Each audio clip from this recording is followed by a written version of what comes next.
Hey, what's up, Kokua? Coach Joe here, back in the Courage Corner. Day 11 of lockdown. Again, I have a couple different workouts for you. One is a repeat workout that we've done at least a couple times, and it's one of my original workouts that I made up during my first deployment. I call it the King Swing Test. It's 10 rounds of 20 unbroken kettlebell swings, American style, going above the head. So picking up the kettlebell, swinging it 20 times in a row, right? As soon as you get done with the 20th one, put it on the ground, and then that's where you'll see a running clock going.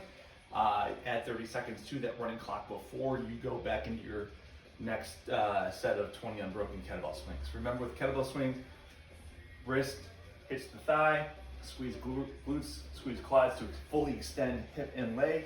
That's where you're going to generate your power to throw that kettlebell up. Make sure that bottom of the kettlebell is pointed up towards the sky. Arms are nice and straight when you finish, with the arms pressed up against the ears. All right, so looking for 200 total swings, right? You cannot set the weight down during the set of 20, right?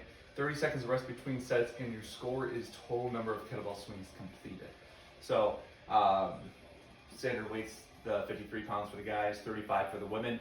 If you don't have that weight, or even have like a lighter dumbbell, you can definitely use those. Let me see, I have a dumbbell over here. If you have a dumbbell, you can kind of almost like hold it like a golf club. So I'm right-handed, so I would stack my right hand on top of my left, interlock my right pinky with my left index. So I hold it like that as I swing it up. Right, so it's very similar.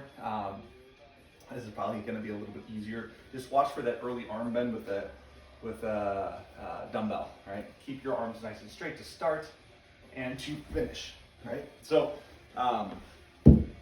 you can modify this work with either a dumbbell or just lighter weight, and then you're only counting the sets that go unbroken. Right, if you can only get through 14 before setting them down, just note that. But then, even after the 14, you're still going to go into 30 seconds worth of break before you try it again.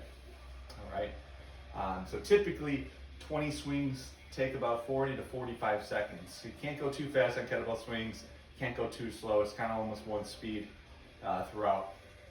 Next workout, the Quarantine Team Challenge workout, 12-minute AMRAP. We have walking lunges. Now, if you don't have a lot of space, you can turn these into stationary.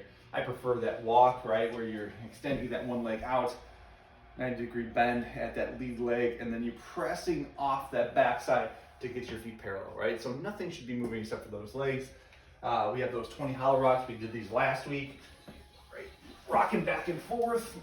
If you don't have hollow rocks, right, you could cross the ankles, tuck the knees into the chest, and you can rock back and forth. So you can still attack that same muscle group. And then we're going to go into 10 hand release push-ups.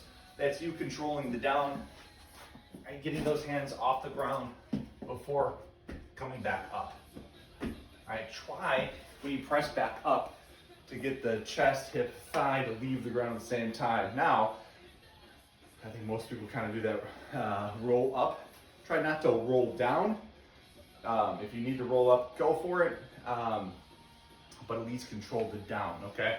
So get through what you could get through at 60 total reps per round, 12-minute AMRAP. See how many rounds you could do, and then just figure out the reps afterwards, okay? So score for the completion side of things will be 12 minutes worth of work. When you're trying to do results and rank yourself, it's going to be total number of reps conducted for the workout, all right? Tip of the day, smile. Sometimes it's the best thing you can do when things are not going your way or you have no control, right? So smile brings out the best in people. All right, guys. Thanks for listening. Talk to you later. Bye.